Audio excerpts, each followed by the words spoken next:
Salut, bienvenue dans cette vidéo où à mon habitude je ne vais pas dire la vérité.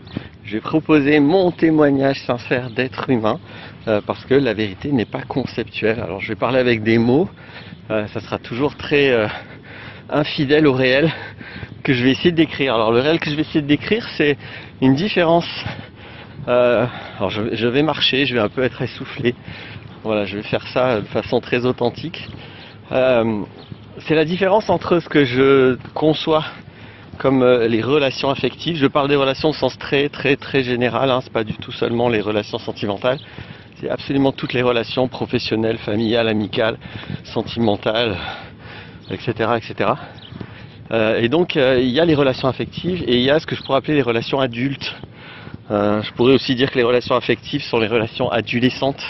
J'ai fait une vidéo sur l'adolescence, le fait d'avoir une apparence d'adulte et pas du tout la conscience et le comportement de l'adulte. Alors je vais décrire cette différence que je fais, qui pour moi est très importante. À l'instar de ce que j'ai dit récemment, je disais que les relations toxiques ça n'existe pas, dans le sens où quand il y a de la toxicité il n'y a pas de relation. Je pourrais presque dire pareil là, je pourrais presque dire les relations affectives n'existent pas, parce que quand c'est affectif c'est pas une relation, c'est un lien, c'est une espèce de projection et d'identification mutuelle. C'est pas une vraie relation dans le sens de deux humains qui interagissent librement et consciencieusement, sans image l'un de l'autre, etc. Mais bon, ça c'est des conceptions. Vous ferez la conception que vous voudrez. En tout cas, ce que je veux dire, c'est que la relation affective, ça va être la relation qui est totalement centrée sur l'émotionnel. Et où chacun, si on prend une relation entre deux personnes, chacun va en fait faire attention à la fois à ses propres émotions, c'est-à-dire à pas aller sur des terrains où il va être déclenché émotionnellement, et à la fois aux émotions des autres. Faire attention, enfin de l'autre en l'occurrence, de faire attention à ne pas déclencher l'autre dans ses émotions. Et ces intentions, alors plus ou moins conscientes, en général pas très conscientes, où on fuit finalement la vraie relation, où on fuit les déclencheurs émotionnels, tout en prétendant éventuellement être à l'écoute de ses émotions, etc.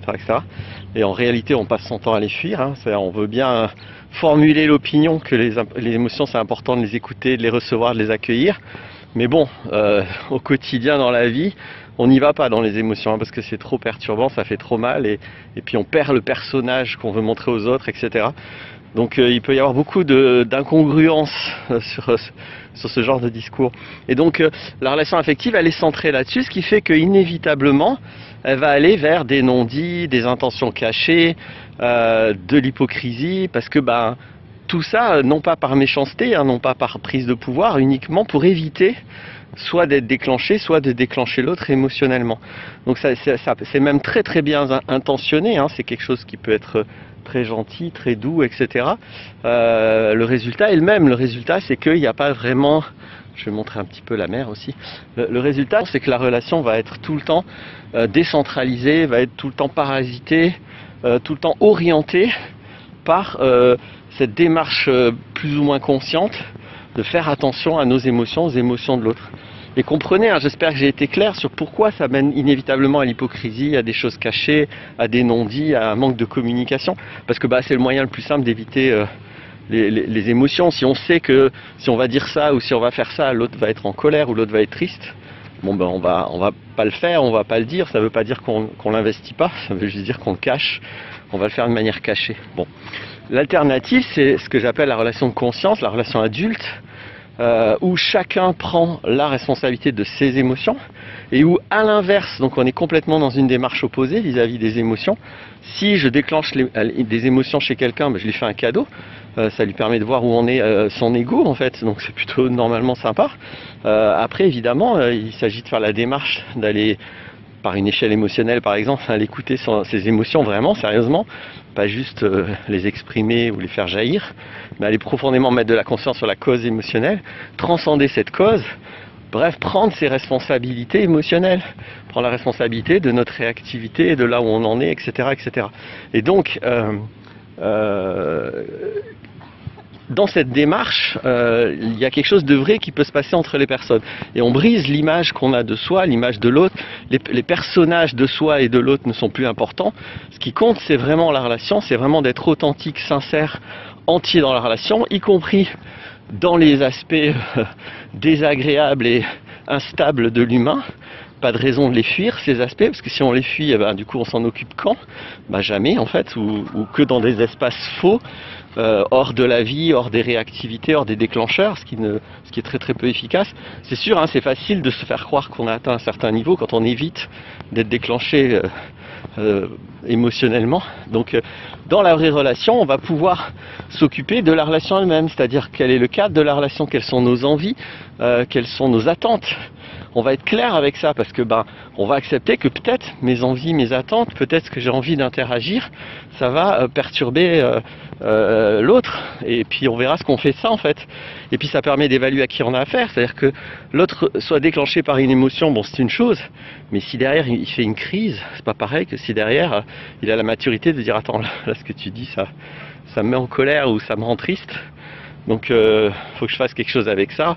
On revient après, alors soit on fait une pause, soit on s'occupe de ça tout de suite, soit on a une discussion, je sais pas, il peut y avoir plein de choses possibles. Dans tous les cas, de toute façon, les émotions, elles ont à voir en général avec papa et ou maman dans l'enfance, hein, donc c'est de ça dont il faut s'occuper.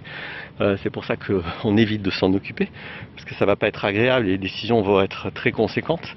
Mais voilà, la relation que j'appelle adulte, elle est pas du tout centrée sur l'émotionnel. On n'a pas peur de l'émotionnel, on y va, mais surtout elle est centrée sur ok, on fait quoi ensemble, toi et moi, étant donné qui on est, étant donné nos attentes, nos envies, étant donné nos possibilités, hein, aussi étant donné où on en est avec notre ego, qu'est-ce qu'on peut faire, qu'est-ce qu'on ne peut pas faire. Et là on va se concentrer sur on fait quoi ensemble, on construit quoi. Ça peut être des choses très simples, mais ça peut être des projets vraiment importants aussi. Voilà. Alors bien sûr, quand je dis la relation affective, je n'exclus pas l'affectuosité. Être affectueux, c'est pas être dans l'affectif. Quand je dis la relation affective, je parle vraiment de l'affectif émotionnel, de cette dimension très égotique. On peut très bien, évidemment, être un adulte libre, consciencieux et montrer beaucoup de tendresse physique et psychologique. Ça, c'est l'affectuosité, ça n'est pas l'affectif pour moi. Donc, être affectueux, ça appartient totalement aux relations consciencieuses, aux relations adultes, d'accord? C'est juste qu'être affectueux n'a rien à voir avec être dans ce lien affectif, ces interactions affectives qui consistent finalement à ne pas se regarder qu'on ne fait que remplir notre dépendance affective. Voilà ce que je voulais dire sur le sujet. À bientôt pour d'autres vidéos. Ah, alors je reviens, j'ai juste oublié un aspect de cette distinction que je fais dans les relations affectives et les relations plus adultes, plus saines, plus responsables.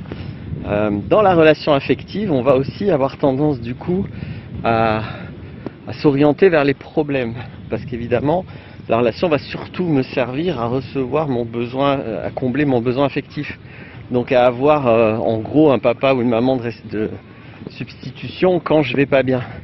Et donc tout ce qui est difficile pour moi dans la vie, c'est dans la relation affective que je vais trouver une ressource, que je vais trouver non pas des solutions, parce que c'est pas comme ça qu'on solutionne les choses, comme je l'ai dit, on solutionne en allant s'occuper soi-même de ses enjeux psychologiques et surtout de l'origine de ces enjeux psychologiques. Donc ça va être orienté problème, voire exclusivement problème. Au bout d'un moment, c'est plus que du soutien quand ça va pas, quoi.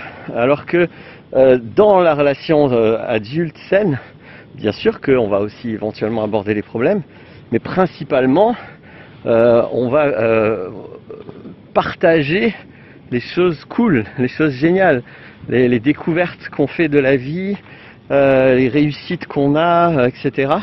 Ce qui d'ailleurs peut ne pas convenir aux personnes qui sont très orientées dans la relation affective, parce qu'il va vite y avoir des jalousies, des tristesses, parce que waouh, l'autre il vit des trucs que moi je sais pas vivre, ou il vit des trucs que moi je ne peux pas vivre, donc ça va pas être bien reçu, alors que dans une relation adulte, on est évidemment ravi et content si l'autre réussit, si l'autre vit quelque chose de génial, et il y a absolument zéro ego qui va être jaloux de ça ou s'attrister de ça parce qu'on n'aurait pas la même chose.